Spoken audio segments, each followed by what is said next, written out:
What up, guys? It's Grant's Comics here, and today we're gonna do a review on Spider-Man, Spider Shadow, or Spider-Man Spider's Shadow number 4. Boom, right there. This is the regular cover with Mary Jane and Peter Parker kissing. Sorry for the glossiness. And you can see the symbiote right there. I'll just do it like that. The symbiote uh, is wrapping around them and stuff like that. Makes it look like a heart. So that's pretty cool. So this is the regular cover, and actually the variant. I have the variant which I'm gonna sell on my shop, but it has. Here's the variant cover. It has Spider-Man right there, and I believe this is either. I thought this was null at first, but it's not. And I think this is Doctor Strange as a symbiote. I may be wrong, because I haven't read the Spider Shadow series. This is my first time reading it, and I'm gonna sell this one. And the one that I just showed you, I'm gonna keep in my collection because I do love the cover, stuff like that. So basically, like it says on the corner, it's a what if series. So what ifs is I always like when Marvel does that kind of stuff, where it's like a what if this superhero did this or this event happened during this time. Um, so yeah, that's why I love what if. So this is like a more modern take on the what if um, thing. So basically, this is about like the symbiotes. Obviously, the symbiotes are alien species. The symbiotes is the ones that create, like Venom, Carnage, Scream, Lasher. Those are all like, symbiotes, and these are when the symbiotes take over the Marvel characters, and in this case, in this issue, the symbiotes take over the Fantastic Four, or at least Ben Grimm, who is the Thing, and Reed Richards, who is Mr. Fantastic. So in this issue, in particular, it takes over the Fantastic Four, or at least two of them, and the only remaining survivors of the Fantastic Four is Sue Storm, who is Invisible Woman, and the Human Torch, who is Johnny Storm. That's the only remaining Fantastic Four members who did not get in contact with the symbiotes. So, they basically asked Spider-Man for help. They tried to ask the Avengers for help. Like Iron Man was in the mix, Captain America was in the mix, and She-Hulk was in the mix, and they couldn't do it. So they asked Spider-Man, and Spider-Man blames himself for the symbiote just spreading all over the place and going all over everybody. And Mary Jane comforts him and saying, "This is not your fault. You know, shit happens for a reason." She doesn't say shit happens, but stuff happens for a reason, and the only thing you can do is try to get rid of it. And I kind of agree with that. If you have a situation that's going on, regardless if it's bad or good, it's already been done. So it's the only way. So two things you can do is either you can, if it's something bad, you can try to prevent it, or not prevent it, but like fix it, and then next time don't do it again, stuff like that. But to me, if it happens, it happens. You can't really. It's the damage is already done. But in this case, Peter Parker kind of just like, oh man, this should not even happened, and Mary Jane is saying, "Don't worry, we'll fix it. It's okay. We just gotta get rid of it." That's all Mary Jane was telling Peter. So he goes in the Baxter building and he tries to find the symbiote. He tries to see if there is other people who's infected with the symbiote, and there is regular people who are alive but is infected with the symbiote, and their eyes like all white, so they're kind of like zombies and stuff like that.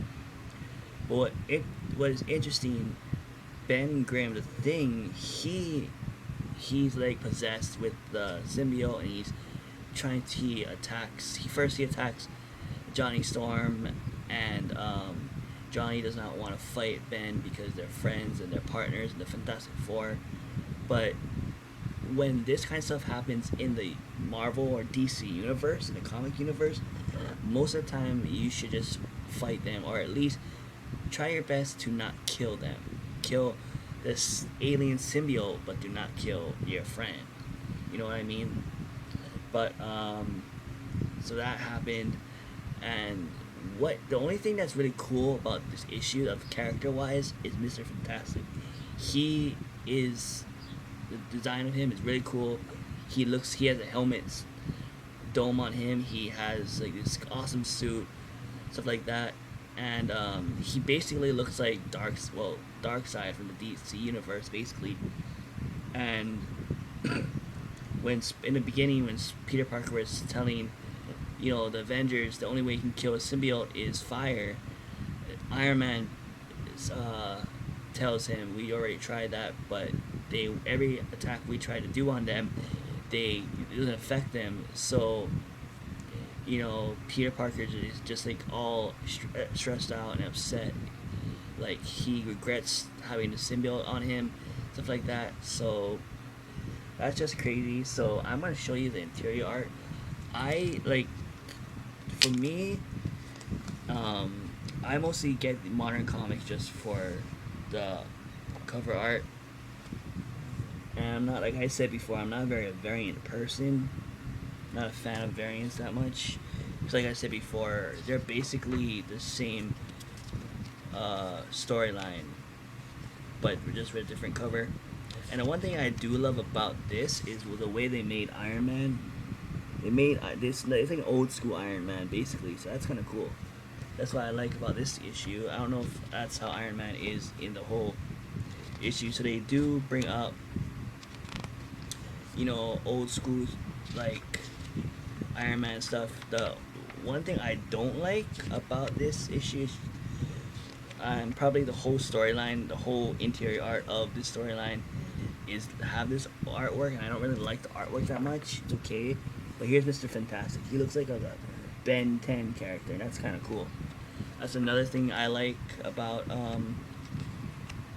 it. He's like a possessed. Oh yeah, in the end, all these other superheroes become basically symbiotes, like Captain America and She-Hulk. And who else we got? We got Archangel and stuff. The only thing I don't like about this particular issue is that how they made Mary Jane's hair. Mary Jane is they only made her hair red in this panel. That's it. But they made her hair like black hair, basically. And see how they make Mary Jane's hair. I didn't know this was Mary Jane until Peter said MJ. So I'm just like, they really made her hair black. So Phil Noto is the cover art. No, Kristen Wharton is the variant. Let me try and find.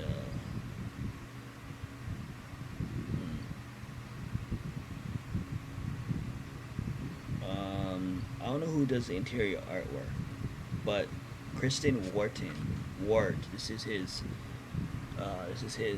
variant. So that's cool. So yeah, shout out to Tony. If you guys have not watched, well, probably by the time this airs, it's probably gonna be before the